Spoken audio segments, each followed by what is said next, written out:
Hello po. Hello. Dito ako sa Congratulations, Ben and Ben. Parang the last time I saw you, medyo matagal-tagal na at nakakatawa na makita uli kayo na very successful na. Medyo chubby pa yata kayo, nung ko kayong nakita, pero now talagang very fit na. This time, I just want to ask, alam ko sa mga bandang ganito, may mga pinagdadaanan kayong ups and down, di ba? Kayo as a band, what are your secrets of being together after a long time? 8 years na kayo, di ba? Ano yung mga bagay na naging dahilan kung bakit kayo successful? At ano rin yung mga bagay na down ninyo na naging reach nyo itong success na ito? Sabihin ko pa, mahilig kami mag-meeting. So, as in, pag mga may things talaga like major ganap or like even like yung mga, lalo na yung mga like things na down yung mga bagay-bagay, hindi kami, like we feel na responsibility namin na pag-usapan talaga siya na dapat kompleto kami doon na sasabi ng bawat isa yung kailangang masabi ng bawat isa. So medyo, imagine niyo po yun. Matagal yung pang-15 minutes times 9. Yan. 15 minutes times 9. Tapos kahit na minsan naman feeling namin okay kami, we really feel na it's an important thing talaga. Especially for us, since we're a big group, to have that space and like moment palagi. Like at least once a year. So we call it parang retreat na we have to like talk about kumusta na kami. Like I think yun yung parang secret sauce to check on each other. Para alam namin kung paano din kami makakatulong sa mga kaganapan ng buhay ng isa't isa. Kasi it's weird na we're always together. But like when we're working, kasi iba din yung work mode. Parang hindi mo din nakamusta lahat na, kumusta naman kayo sa bahay or ganyan-ganyan. So, like, yeah. Isa rin siguro, what really helps us. Unsung heroes. It's the people who are around us. Help us a lot. We have Sila Tita Van, the whole management, our loved ones, our crew. Actually, without them, hindi kami mag-last. Like, yes, logistically, but also relationship-wise. We always gather for Christmas. Meron kami laging meetings where we all...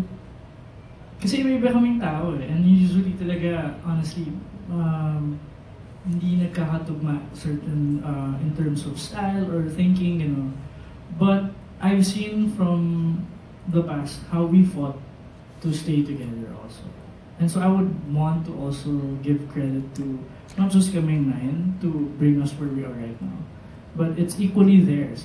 It's equally their triumphant achievement to be part of this also. So yeah, Sila Tita Van, our crew, our team actually.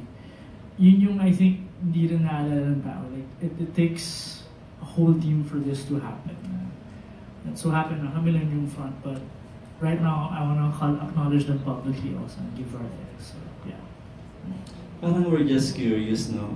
Ano, pwede nyo i-share sa amin ano yung pinagkakatampuhan ng grupo na at paano nyo sinasolve yung mga small instances na yun? Yung sinabi ni Agnes na mahilig kami mag-meeting. Then, minsan kasi mahaba talaga eh, pero ang dami kasi namin, ang dami talagang kailangang pag-usapan. Eh, minsan lalo na pag medyo nag-10, 11 p.m. na, lalo na tong si Pat, ayaw na niya. Wait, excuse me! Hindi, joke. But like, funnily enough, it's the small things eh. Bihira lang naman kami mag-away ng malaking dahilan. But like, yung small things I feel like just come naturally kasi even if we've been together for 8 years, we're still individuals. We're still people with our own particular quirks and kalokohan and mga things that are important to us. So if any of those cross in the big schemes of what we do, which is pretty often, may magkakabanggaan naman dun talaga dun. Like, time management. Ako late. Ako today. Ako yung pinaka-late today. Salamat ko yun. Pero may mga tao din na late during the event, like nandun na, pero hindi pa nagpapakita. Si Poch. Ito, ganitong laglagan. Parang namin pinag-usapin yung laglagan niya yun, pero ngayon naglalaglagan. So, mga ganyang small fights lang po. Pero mamaya magbabati rin kami.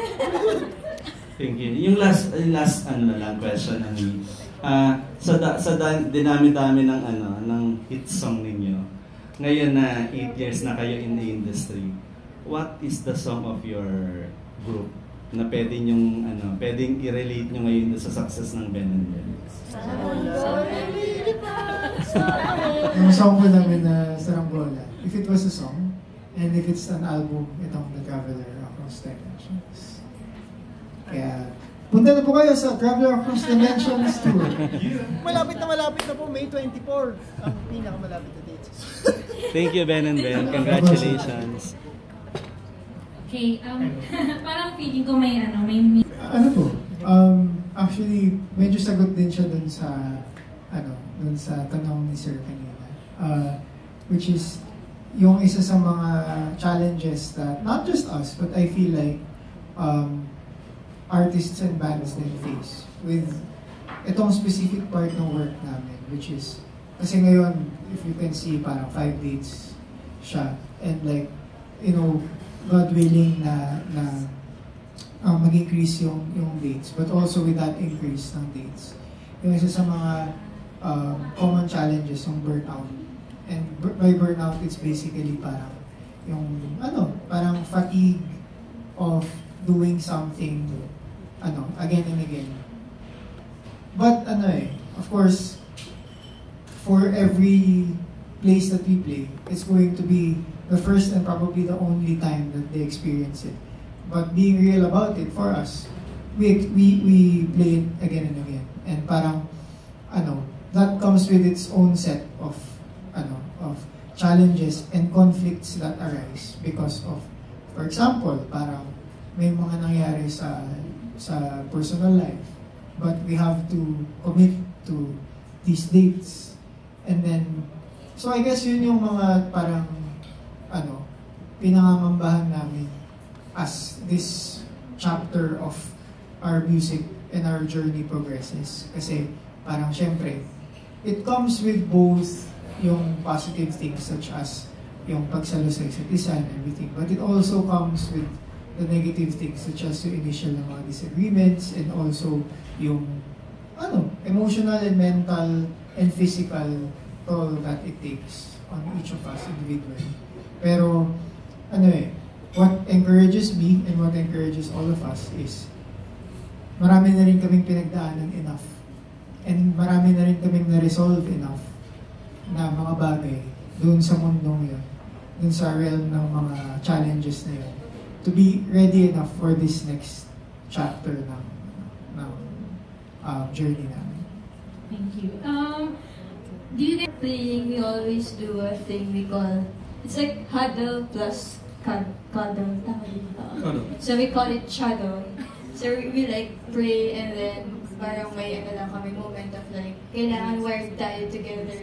Kahit na pagod na tayo or we've been to a lot of things before doing this, wala mo na yung lahat. So we'll just like focus on the show that's gonna happen. And that's a thing we've been doing for the past 7 years. So medyo since we've been beginning, we began, medyo ito na talaga yung parang tradition.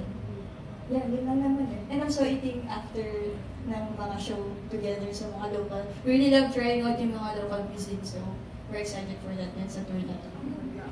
Thank you. So, may meeting kayo, tapos may travel kayo. So you're going on tour now. Any particular artist that you would like to run into? Quote-unquote run into? Yeah, dyan. Baka nasa Cebu si John Mayer. Baka nasa Cebu si John Mayer. So, kung nandun siya, meet namin siya. Makain ng lechon. Actually, ako, gusto ko sana, kung may chance lang, masaya sanang makarinig ng local artists from kung saan kami pupunta. So yun, that's the dream. Ang isa din na maliban sa mga iba nag-mention din na iba sa amin, parang one of the things din is sana, kasi meron ding mga ibang artist ngayon na on tour. So, sana magkaroon din ng same weekend nandun. So like, for example, sila Maki, sila Cup of Joe, sila, tas kahit yung mga friends din namin, di ba, like mga One Click Street, ganyan, parang over October, sana, and then Bini, parang sana, magkasalubong kami kahit sa airport, ganyan. Kasi, yung mga minsang hangout na 5 minutes lang, minsan yun yung, super memorable sa mga tour na ganito. Thank you, and good luck on your tour. Thank you po.